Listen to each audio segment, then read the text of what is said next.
아무튼 이게 녹화를 같이 하다 보니까 컴퓨터가 자꾸 힘들어하는 것 같은데, 그래서 아까 만들면은 뭐 이런 식으로 이 계단식으로 만들 수도 있고, 이렇게 결국에 근데 이게 뭐 사실 그건 인정해야 되는데, 이렇게 만들었어도 사실 이거는 그 이제 특정 자료를 바탕으로 만들긴 했지만 오차가 있긴 한 거예요. 그래서 전체 지형을 보는데 참고를 하는 거고, 그 실제로 이 좁은 범위의 사이트 안에서는 사실상 다시 그 측정한 자료를 참고해서 조금씩 보정하는 작업은 필요합니다. 그래서 그거는 이제 개인이 각자 얼마나 디테일하게 그거를 잡아주느냐의 문제고, 그거는 좀 각자의 이렇게 작업을 하면서 각자 요령을 찾아줘야 돼요. 지금 이렇게 됐고,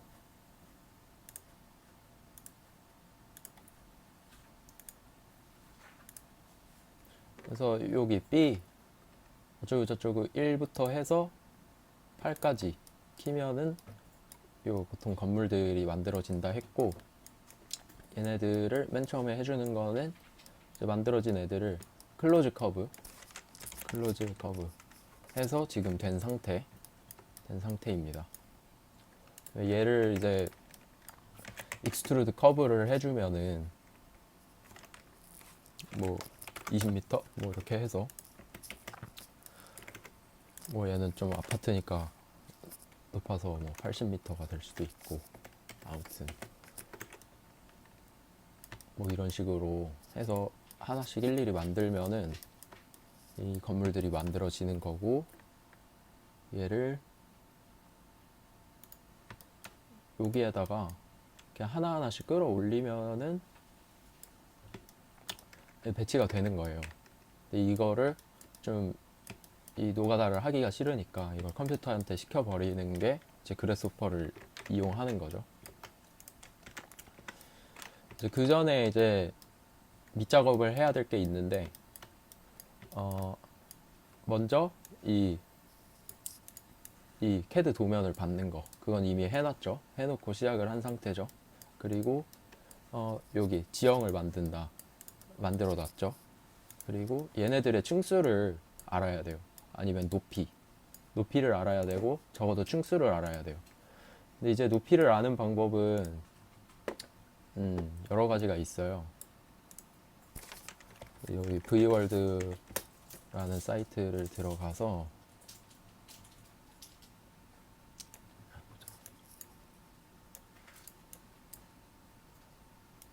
여기 뭐 이런 데를 가서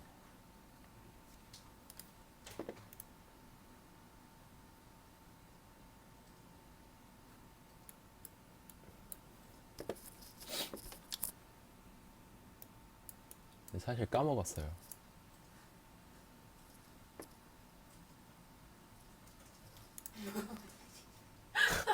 까먹었어. 하도 안 쓰다 보니까. 저 이거 쓸 일이 없어서 안 썼는데, 어떻게 하더라? 어떻게 하지? 까먹었어. 이거 어떻게 하지? V월드? V월드에서 높이 보는 거. V월드 3D도 봐야 돼. 거기 있어. 여기 있어. 3D로 가야 아니 돼? 여기 있어. 어디 있어? 여기? 여기서 층수. 아, 여기 나오네. 여기 10층. 건물 높이 29.27. 뭐 이런 식으로 나와요. 되게 편하죠? 그래서 이거를 가지고, 근데 중요한 거는, 그래, 이것까지 알 수 있다, 이거야. 알 수 있죠. 근데, 여기 보시면은, 보통 만들 때 이게 뭐, 요만큼 범위에서 한다. 그러면 일일이 적을 수 있어. 근데, 실제로 옛날에는 그렇게 했었어요. 뭐, 학기 초에 콘타 만들 때 다 일일이 얘는 적어도 얘는 몇 층, 아니면 몇 미터, 이렇게 해가지고 다 만들었었어. 그리고 이제 V월드가 없었을 때 어떻게 했냐면은, 여기 이런 지도, 뭐 네이버든 다음이든 지도를 들어가가지고 거리뷰를 들어가서 이렇게 딱 하면서 층수를 셌죠. 하나, 둘, 넷, 다섯, 여섯, 6층. 6층이면은 대충 3m 곱해가지고 6, 3, 18. 이렇게 해서 높이 계산해가지고 얘는 18m인데 뭐 조금 해서 하니까 한 19m 되겠네. 뭐 이런 식으로 해서 막 이걸 일일이 올려줬었어요. 근데 이제 다른 방법을 이제 발견해낸 게 있는데 그거를 소개해 주겠습니다. 물론 이런 거 잘 활용하면은 되게 좋습니다. 특히 이제 V월드 같은 경우는 이거를 이제 좀 꽤 정확하게 알려주기 때문에 여기 보시면은 막 용도 별의별 게 다 나와요. 그래서 되게 좋거든요. 쓸 일 있을 때 좀 많이 참고할 수 있을 거예요. 근데 이제 최근에 이제 그 국토지리정보원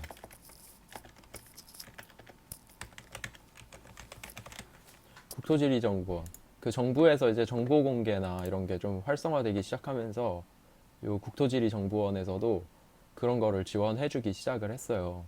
특히 그 수치지형도 받는 거 미리 한번 이제 배포를 해줬는데 그런 것도 이제 무료로 전환이 됐고 이렇게 들어가서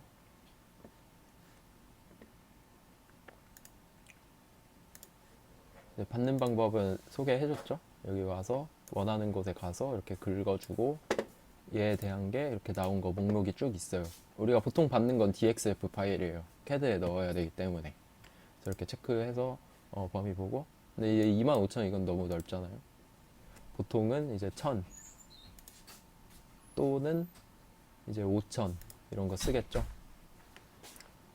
이제 5000하고 1000 차이는 이게 실제로 뭐 얘네가 5000을 먹여서 그렸다 이런 거보다는 이제 디테일의 차이예요. 1000이 더 자세하게 아무래도 나오겠죠. 근데 혹시 모르니까 그래도 5000짜리도 받아보고 그 나와 있는 그 특히 이제 등고 정보가 좀 오락가락 해가지고 좀 더 잘 나와 있는 거를 쓰는 게 좋을 겁니다. 아무튼 이거는 이제 다른 얘기였고 지금 수치 지형도에서 이 DXF로 된 파일이 있고 그 여기 보시면 수치 지형도 버전 2 NGI 파일이 있어요. 이거를 이제 같이 받아줍니다. 이걸 같이 받아주면은 이제 자 여기 미리 받아놨어요. 저는 아까 거기를 여기 보면은 이제 뭐 어쩌고저쩌고 632 이렇게 해서 나오죠. 얘도 수치 지형도 여기 NGI 파일 얘는 이제 같이 딸려오는 얘네들도 꼭 받아줘야 돼요. 이거 다운로드 받을 때 목록에서 이 NGI 파일 보면은 여기 632 일치하는 거 있죠. 그러니까 어쨌건 얘랑 같은 애인데 이거는 다른 프로그램을 쓴다는 거 정도. 그래서 그 미리 보내준 그 설치 파일 있었죠. 이것도 얘네가 그 여기에서 만든 그 프로그램인데 얘를 한번 켜볼게요. 근데 일단 얘는 엄청 불편해요 쓰기가. 그래가지고 여기서 뭐 대단한 걸 할 건 아니고 그 뽑아낼 수 있는 정보를 잘 뽑아내 볼 겁니다. 먼저 요거 한번 넣어볼게요. 보면 이게 보기도 되게 불편한 게 막 이렇게 뭔지도 모르겠죠. 캐드랑 달라 기본적으로. 일단 레이어 정리를 먼저 해주고 시작해야 돼요. 이것도 그 수치지형도 기본적인 레이어가 다 이렇게 쫙 나눠져 있는데 여기 레이어 구성 들어가서 어차피 필요 없으니까 다 지울 거예요. 뭐 빼고 그 요거 B 이거 우리 지금 건물 층수 뽑을 거예요. 그래서 요 B 빼고 다 삭제를 해줍니다. 이렇게 삭제를 해도 이건 안 지워지는데 왜 안 지워지는지 모르겠어. 요 이름들. 아무튼 약간 뭔가 좀 완성이 덜 된 프로그램인 것 같아요. 아무튼 중요한 거는 이제 B 남겼으면 이렇게 생기죠. 얘 층수를 뽑아낼 건데 여기 속성 정보 가서 속성 자동 출력을 눌러요. 근데 가끔씩 이게 안 될 때가 있어. 안 돼, 막 무슨 경고창 뜰 때가 있는데 보니까 이제 여기 요 데이터 파일이 이게 같이 있어줘야 돼요. 그래서 아까 그 플랫폼에서 다운받을 때 꼭 이거 체크해서 같이 받아줘야 됩니다. 여기 와서 요 레이어에서 여기 보면은 이런 거 언젠가 또 활용할 일이 있겠죠. 이런 게 혹시 있다는 것만 좀 알아두면은 아 맞다 하고 생각나서 뭐쓸 일이 있을 수도 있을 거예요. 뭐 예를 들면 용도 같은 거 이런 거 활용해서 물론 이제 캐드 레이어 자체에 이미 구분이 돼서 활용할 수 있지만 뭐 다이어그램 그릴 때 주변 분석하면서 그럴 때 좀 쓰게 될 수도 있겠죠. 어쨌건 층수 체크해 줍니다. 그럼 이제 여기에 이게 바로 떠야 되는데 이게 정확히 쓰는 게 어떻게 되는지를 몰라서 아무튼 뭐 이렇게 왔다 갔다 막 하다 보면은 이렇게 이제 나왔죠. 층수 다시 체크를 해주고 출력 해주면 출력이 된 거예요. 방금 여기 뭐 떴었죠. 펼쳐주면 여기 B 어쩌고저쩌고 T 이게 나옵니다. 그러면 이제 완료가 된 거예요. 그래서 파일 들어가서 파일 익스포트를 해줍니다. 익스포트 뭐로 해줘야 될까요? DXF겠지. 얘네들. 그래서 저는 준비하면서 미리 해놨어요. 그래서 요 이름도 헷갈리지 않게 잘 구분을 이제 해서 저장을 해주면 좋아요. 그렇게 해서 뭐 어쩌고저쩌고 632, 632, 633, 633. 이제 얘는 다 끝났으니까 딱 꺼줍니다. 이게 뭐냐면은 아까 이제 그 프로그램 봤을 때는 뭔지 모르고 그냥 했을 거예요. 안 보이니까. 그냥 그 프로그램이 애초에 좀 잘 안 보이는 애예요. 자, 이제 아까처럼 똑같이 여기 만들어진 이거 파일 두 개 끌어서 딱 똑같이 임포트 해줍니다. 이러면은 이제 똑같은 자리에 얘네가 들어올 거예요.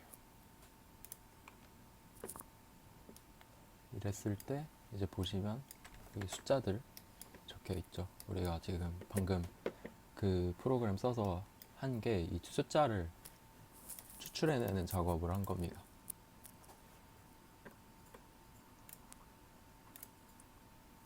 이제 필요 없는 레이어 방금 불러온 건 꺼주시고 그랬을 때 이제 여기 1, 뭐 3, 5 이게 층수를 의미하는 거죠.